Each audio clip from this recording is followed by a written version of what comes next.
Hi, everyone. Thanks for joining our seminars on prediction modeling and machine learning. Today, we are very lucky that we have Sam Layton with us. Sam, good afternoon. How are you? Yeah, I'm good. Looking forward to this. Slightly I'm really happy to have Sam again with us because I had to say I met Sam and Daniel as well when we were running our prediction modeling course. We were just discussing when it was. We think that it's but really one of our students, one of our brilliant students, and after the course, he has done some nice work using few of the methods that he learned, and I guess that also learning other methodologies, and that he could apply to his data in a study as we will see.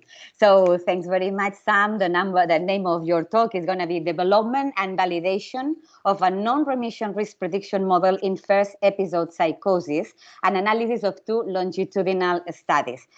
Very brief presentation. Dr. Sam Layton is an ST6 general adult psychiatrist and clinical academic fellow based in mental health and well-being at the University of Glasgow. Sam is interested in using machine learning to predict outcomes in individuals with a first episode of psychosis. And we are very lucky of having him with us today. So when you want, Sam, just remember people that we will be recording the meeting.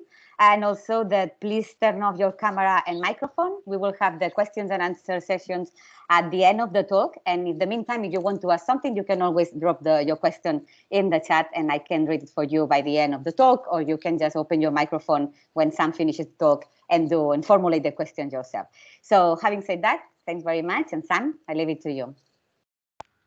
Hi, thank you very much for inviting me to speak here. It's an honor. Is everyone okay? Can they see my slides all right? I assume yes. Yes, I can see them correctly. Great. So as Raquel said, I'm going to be talking about prediction in first episode psychosis. I'm going to start, however, with a bit of background leading up to the study and some previous studies that I've done as well. So today I'm going to be talking about developing prediction models for first episode psychosis. My name is Sam Layton, and I'm a clinical academic fellow funded by the CSO in Scotland, which is pretty similar to NIHR or NHIR, and I'm at the University of Glasgow. Just in terms of the outline of my talk, so I'm going to talk about the background and motivation for my work, the current setup for people with first episode psychosis in Scotland. I'll go over a couple of earlier studies and then talk about the more recent work that I've been doing and how that feeds into. I'm currently in the first year of a 3-year PhD studentship, slightly interrupted by COVID and a recall to wards, but now hopefully back on track. So just briefly at the beginning, psychosis. So psychosis is a mental illness which is characterized by hearing voices, muddled thoughts, and false beliefs. It's associated with a huge morbidity and indeed mortality. Full functional and pre-morbid. However, we currently struggle to predict who's going to do well and who's going to do badly at the individual level. So this is where machine learning and prediction modeling comes in. I know I'm probably preaching to the converted, but prediction modeling via machine learning has the potential to revolutionize medicine by allowing us to predict outcomes at an individual level. It's been successfully employed clinically in other areas of medicine. So I think you've probably heard of the Q-Risk tool, which GPs use to predict cardiovascular risk in individual patients. Based on this score, treatment decisions are made, so patients are prescribed a statin. This is kind of our benchmark for our prediction modeling in clinical medicine. It's used daily in clinical practice, but at present in psychiatry, prediction models are not widely employed. And then altogether, this is the basis of precision medicine. So how I got started, so I became interested in psychosis after working in our first episode psychosis service here in Glasgow. We're quite lucky in Scotland. Glasgow is the only health board that has first episode psychosis service. So we follow up people for 2 years with a first episode psychosis and actively intervene to try and improve outcomes. The team had just completed their second longitudinal study of patients with first episode psychosis. And then, as Raquel said, I was fortunate to attend the prediction modeling course here at King's in 2017. And that got me thinking about the magic of prediction modeling and employing prediction the data sets access to. So how do patients do currently within First Episode Psychosis service? I'm just going to get the laser pointer up. So this is data from the NHS in Scotland in Glasgow, and it was 80 patients followed up for a year within the First Episode Psychosis service. We can see that by 3 months, just over half have got better and just under half are still treatment resistant.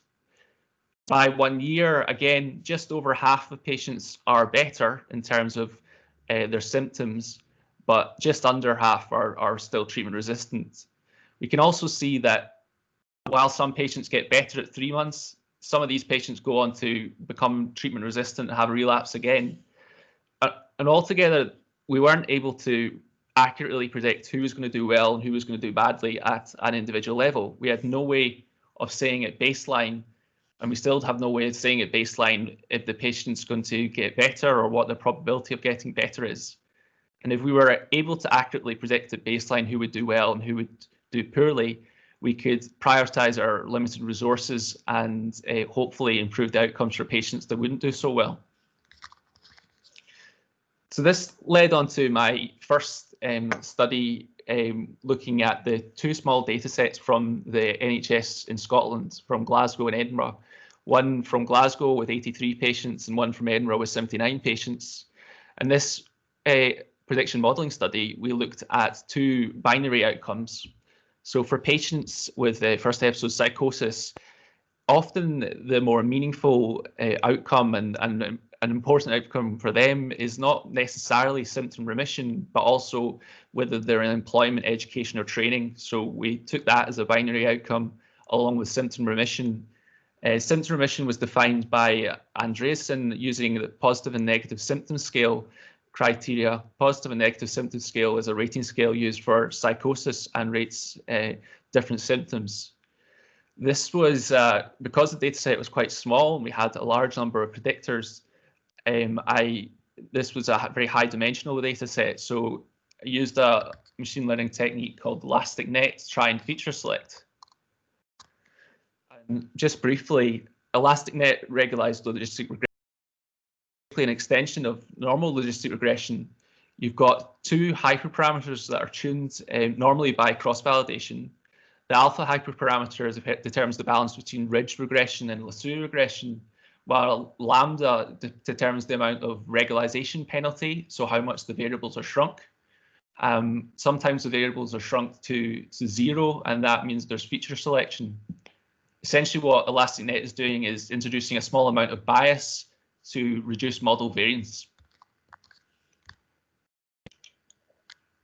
So looking at the results from this initial study, on the external validation in the Edinburgh dataset, the model we built to predict employment, education, and training status was actually quite good. Under the curve, 85%.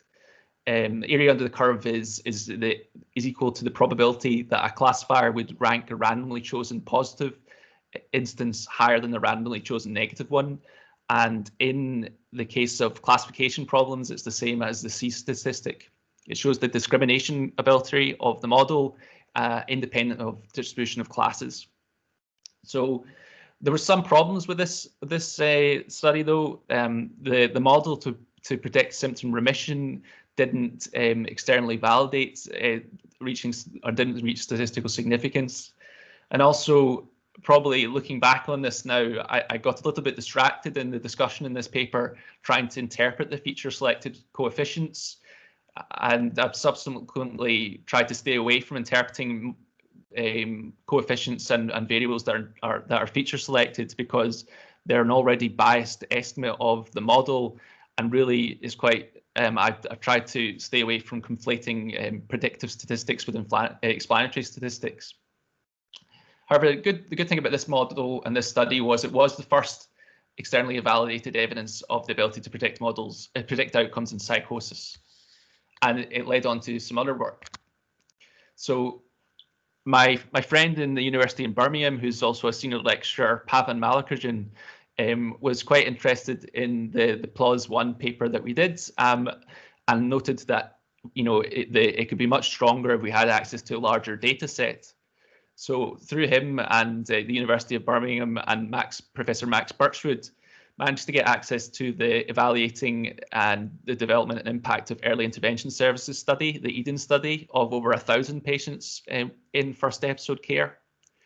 For this study, we looked at 4 outcomes. We looked at symptom remission, again on the PANSS criteria, and we looked at a functional recovery status, which was determined by the Global Assessment of Functioning, looked at EAT status again, so employment, education and training, and also quality of life. For this study, I did a nested leave one site out cross validation, again using elastic net to try and feature select, and this showed good discriminatory ability at the nested leave one site out cross validation, with an area under the curve of 0.7 for each of the outcomes. Unfortunately, the models again didn't particularly externally validate very well. So while the performance in internal external validation was 0.7, in external validation it was near 0.6. And perhaps looking back into things, the external validation data sets were too different from the development set. The trial in the data set in Denmark was from a clinical trial, not from natural clinical practice, and also they collected different measures and the outcomes were measured in different scales. So building on from this work, we wanted to try and find an external data set that was more similar to the EDEN data set from NHS in England and collected similar variables and had similar outcome measures, so that we could get a better estimate of how well things externally validated. And this is the more recent work that I've been doing. So using, again, the EDEN data set, which is 1,000 patients from 14 different sites in NHS in England. And we have access to an external data set called Outlook, which is 399 patients from 11 different first episode psychosis intervention services within the NHS in England.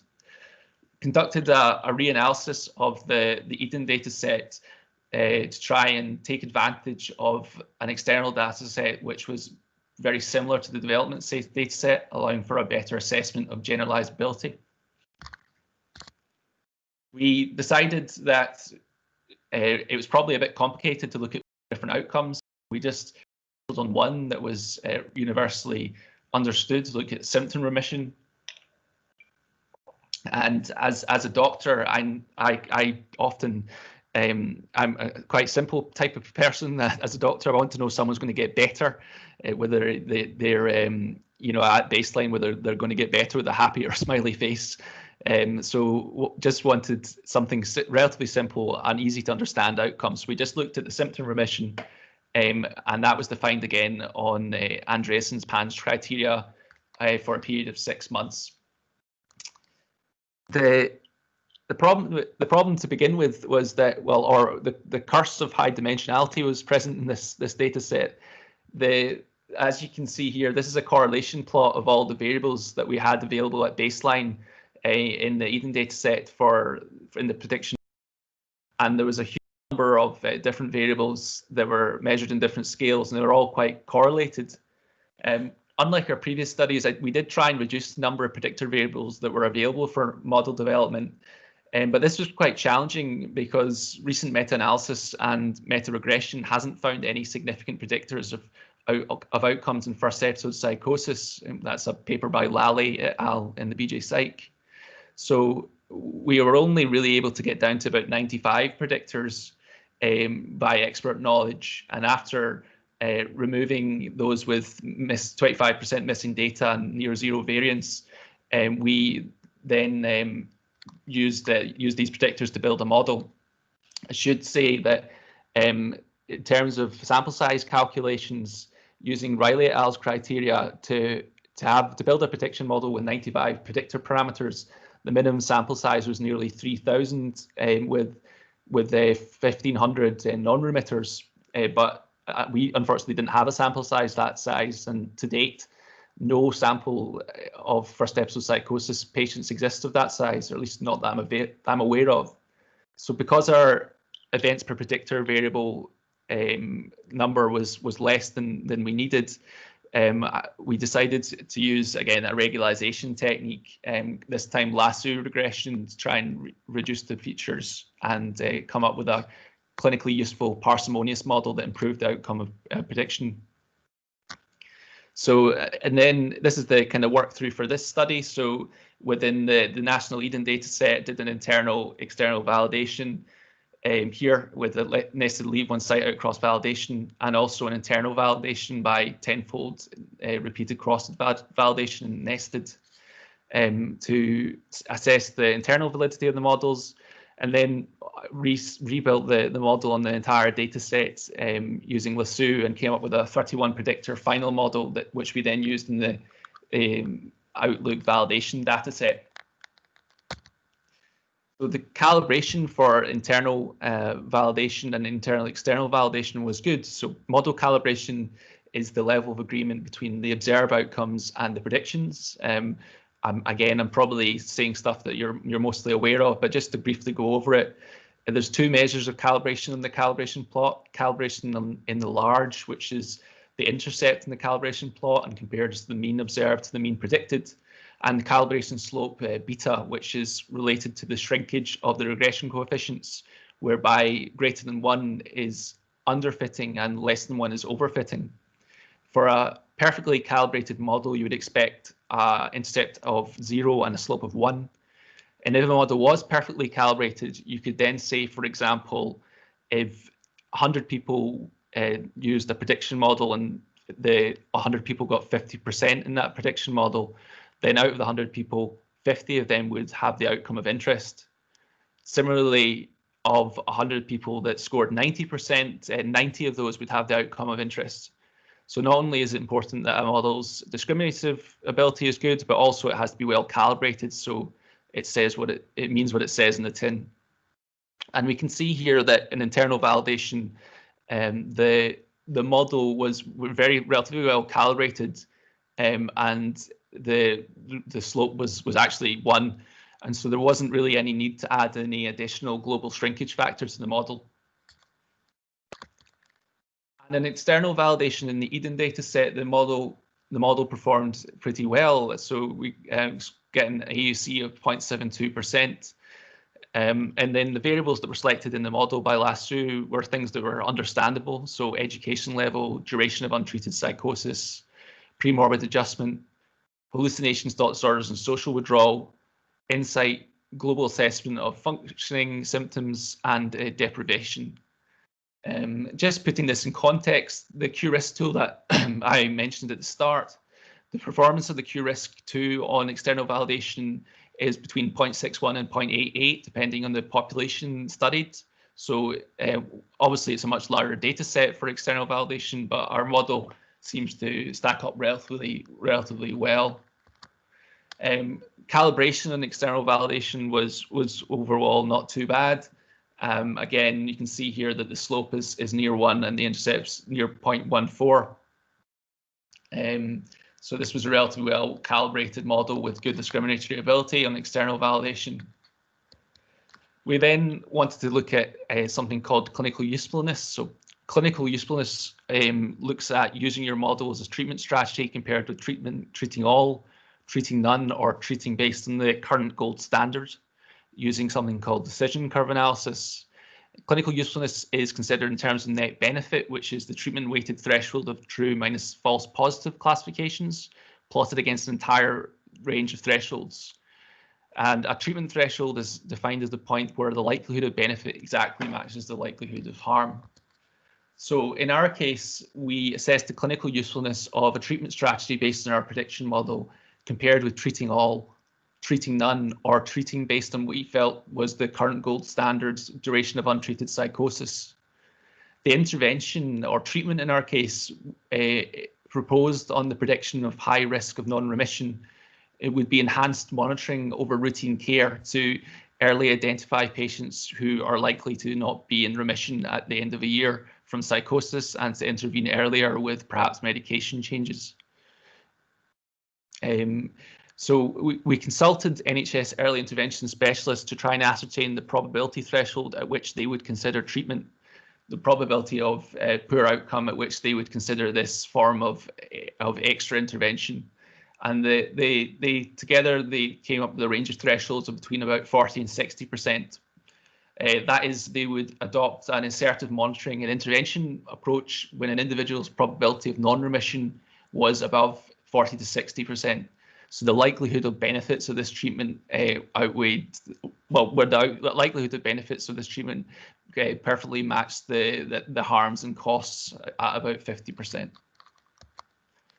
So this is the decision curve for the model. So just briefly, what this figure shows is that above a 35% threshold, right up to 70%, treating based on our model is better than treating all or treating on based on duration of untreated psychosis alone. And at the midpoint in the probability threshold of 50%, treating based on our model has a net increase in has an increase in net benefit of 13% over treating all. So what we've shown is that this model is discriminatory. Well, that sounds bad. Is able to discriminate well, is well calibrated, and is potentially clinically useful in the context of clinician-weighted treatment thresholds. So where does this sort of work lead from here, and what am I going to do for the rest of my 3 years of my PhD? So these models have been built on large but retrospective data sets. And I suppose the question that I'm most interested in at the moment is, how do these models perform prospectively in first episode psychosis patients in a real world clinical setting? And as I said earlier on, we're quite lucky within Scotland to have the only first episode psychosis service in Glasgow, and an agreement among the clinicians there that we can have a look at using the prediction model within patients that are coming through the door and comparing and just basically following these patients up and seeing how well the prediction model does in a real world clinical setting. Other questions that I'm interested in is, can the model performance be improved by the addition of biologically relevant disease markers? So the prediction models that I've built to date have really only been using clinical variables and demographic variables, but there's plenty of evidence that things like peripheral inflammatory bloods or magnetic resonance spectroscopy glutamate levels could be important in predicting outcomes in psychosis. And finally, the models that I built are only valid at baseline, so it might be interesting to see if we can improve the models by incorporating dynamic variables like response to treatment, which change over time, so that we can have a model that continues to be valid after baseline and can be constantly updated. So this is just an example of a wee online risk tool which I built based on our model, trying to copy the QRisk tool's happy and smiley faces. And the idea would be to test this out in a clinical setting. Altogether, this research is quite translational. So obviously, if we can apply the model in a clinical setting and predict and inform the future clinical needs for patients, that would bring great benefits. And it brings together, for me, big data, computer science, and psychological medicine to try and solve a real-world clinical problem. So here's some references, and thank you very much for inviting me to talk. And sorry I was slightly shorter than you normally have, but hopefully it was not too bad. So people, thank you very much. Very interesting talk. Very complete, we could see. I was interested about the analysis between clinical usefulness, because many times we see that people say, just interpret an AUC over 0.7 to talk about clinical usefulness. And I think that the analysis that you incorporated was much interesting and much better, actually. Thanks. I find clinical usefulness as a concept quite a difficult one actually to explain, though. It's something that I need to sit down with the relevant paper, normally by Steyerberg, and sit and try and read and understand. It is quite a difficult concept. Right, difficult, and it depends a lot on the disease and the area you are building your model. Yeah. So you cannot really apply a threshold to one of your calibration measures, or because it depends a lot on your specific case. And I think that your approach emphasizes this very well. Yeah. Thanks. You're welcome. Is there any question for Sam? You can just raise your hand. Or write the question in the chat if you like.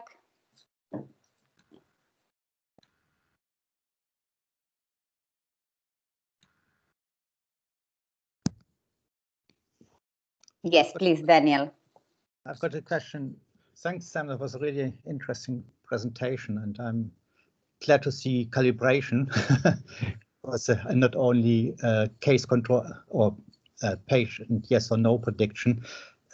I wonder, there's always problems that we get nice prediction models, but the clinicians also outside the research institution are not so interested in using them. How do you want to overcome this problem? Or do you have plans for your PhD? Because that's it. We really don't think about this as statisticians at the beginning of our project, but then it becomes a big problem afterwards. Yeah, I think that is a really important issue, especially in psychiatry. I'm not actually aware I think I'm aware of very few prediction models being employed clinically.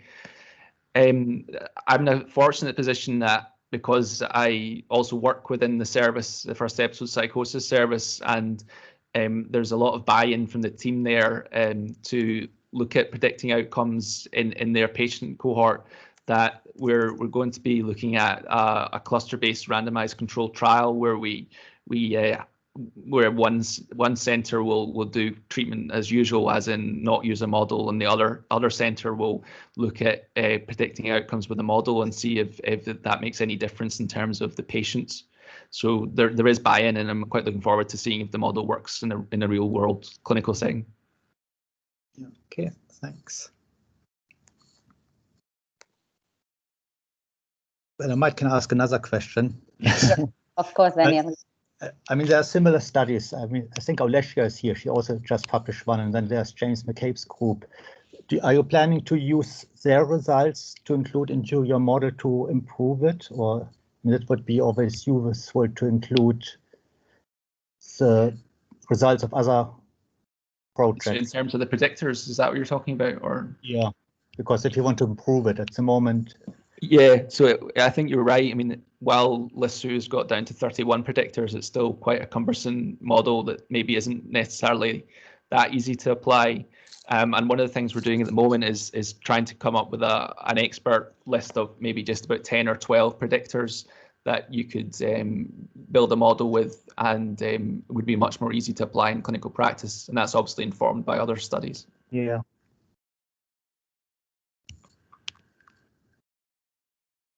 I have another question. Sam, did you have repeated measures in your study? Were you considering to run any longitudinal analysis? So there are a number of repeated measures, and I think probably the next step would be to try and build a more dynamic model incorporating some of these measures that change over time. And so, yeah, that is part of the plan. Mm-hmm. We have a question in the chat by Risha. So she says, fantastic talk, very interesting and important work. And if it's possible to see the references slides, and these slides can be circulated. Well, just telling you, Risha, that the slides, so this has been recorded so that you can follow the recording in the web page. I will send the link later. So the slides will be there anyway, so you can see them. But I don't know if Sam would like to share them as well, or with you. Probably yes. But you can talk to him maybe later. Sam. Yeah, that's fine. Yeah, of course. I can send the slides across, and you can send them to whoever you want. Thanks very much. There is another comment, Johan Kalberg. Sorry, sure I'm mispronouncing your name. Sorry. So he's saying, thank you for a great talk, Samuel. Have you thought about introducing genetic data to your models?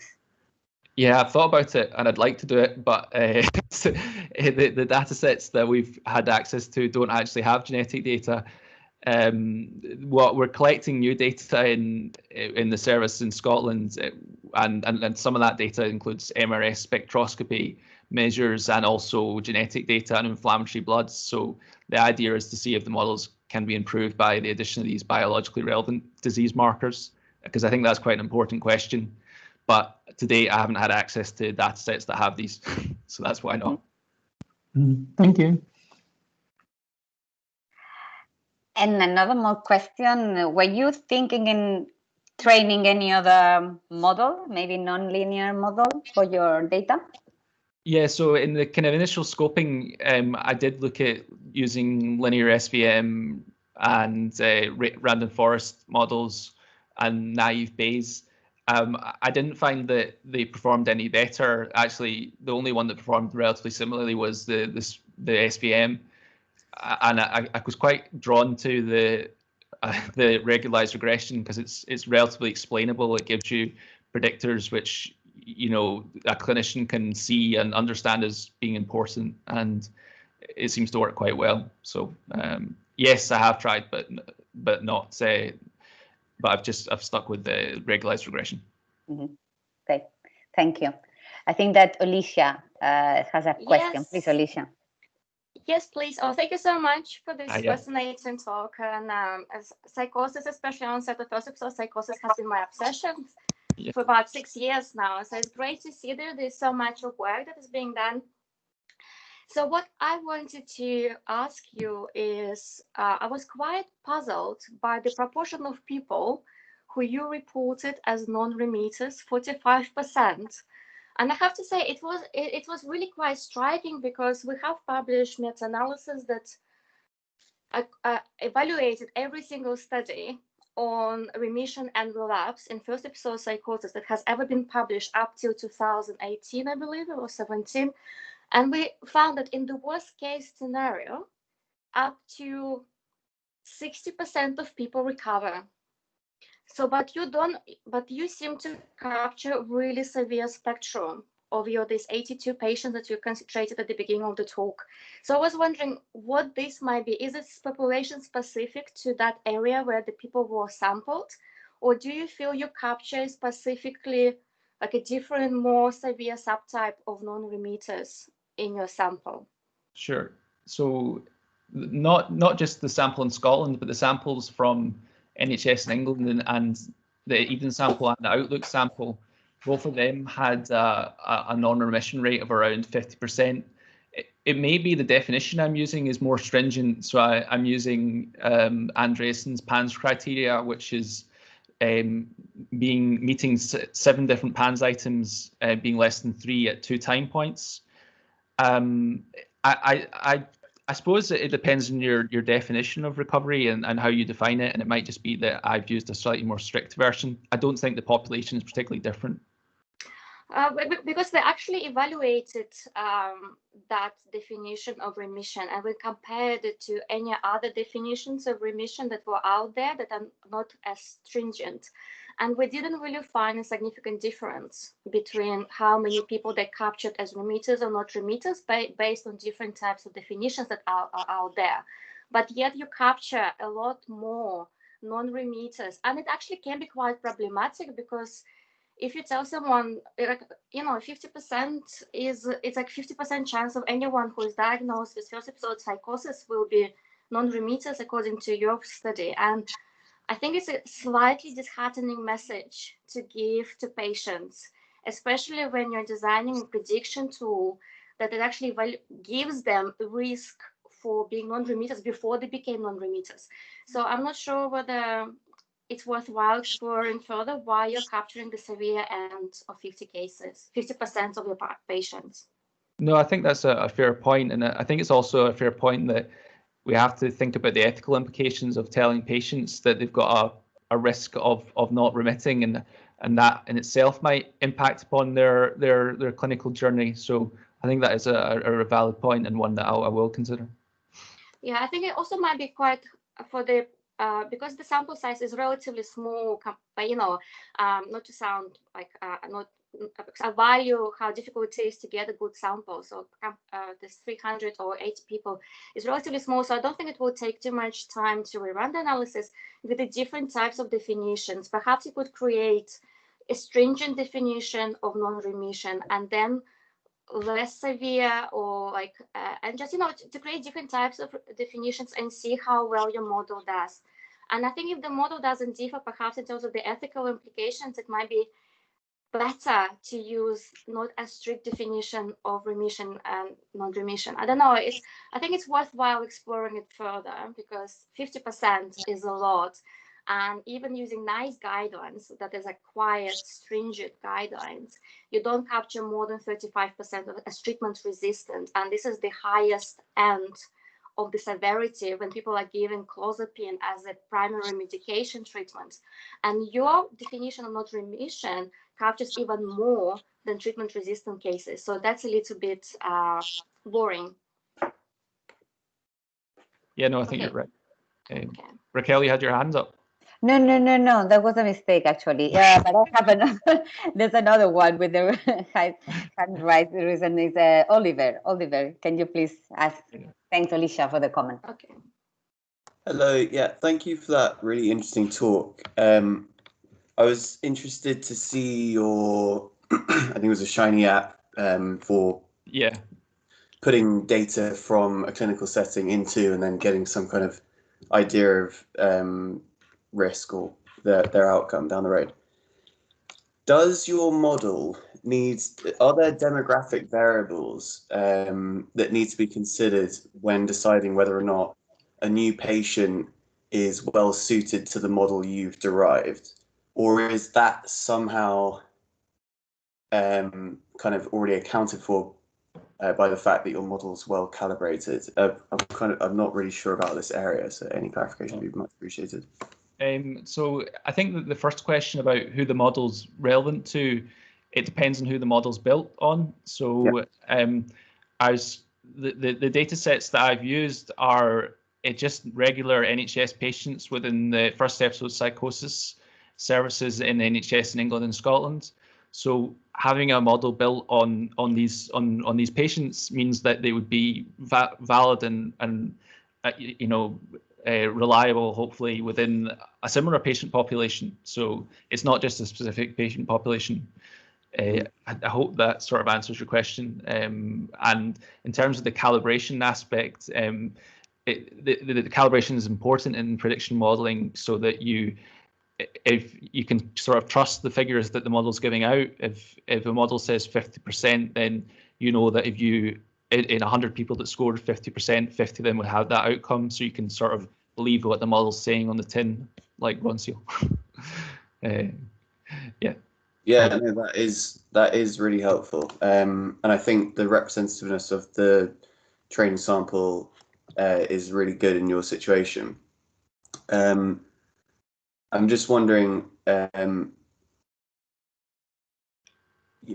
does the fact that it's calibrated account for the fact that the I don't know what I'm trying to say. So I think, doesn't your model kind of give back a kind of relative risk? It says, your risk is higher than 50% of the people in this sample, but could you convert that into an estimate of kind of absolute risk by saying, well, on average, we'd expect, 30% of people to respond, and this model says you're in the top 10%. So, or am I just getting confused between? I suppose it's a slightly circular argument in the sense that we do know within the First Episode Psychosis service that probably about a third will get better by a year, and maybe about a third will not get better. And the model's only valid in that population. So yeah, it does give out a probability outcome for those patients, but I think I'd have to think a bit more about how to answer your question. But sorry, I hope that makes slight sense. Yeah, no, it does. Thank you. I'm sorry for the vague question. No, it's all right. Thanks very much, Oliver.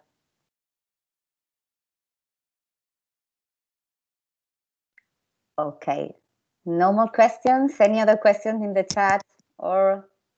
Nobody asked, and I'd ask another one. Yes, Daniel, please.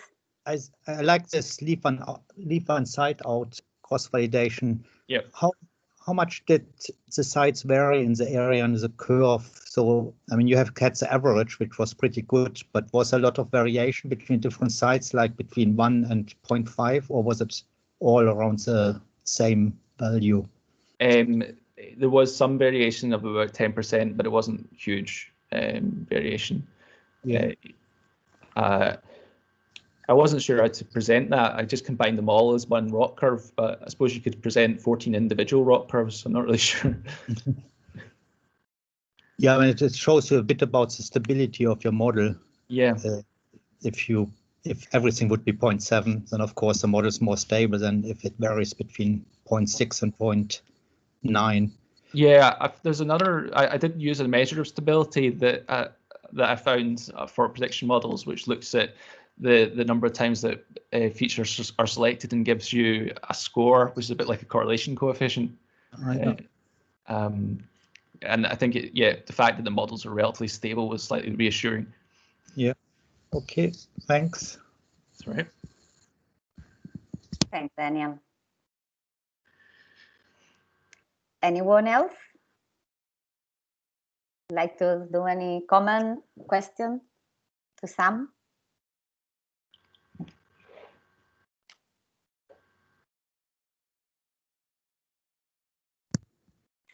So there are no more comments, I think. So, well, if no one else have any other thing to comment or ask, we will leave the seminar here then. So Sam, thanks very much for giving this brilliant talk in the prediction modeling and machine learning meeting today. Very happy to have you here, and well, thanks very much. Wish you luck with the rest of your work. Thank you very much. It's great being here. Thanks.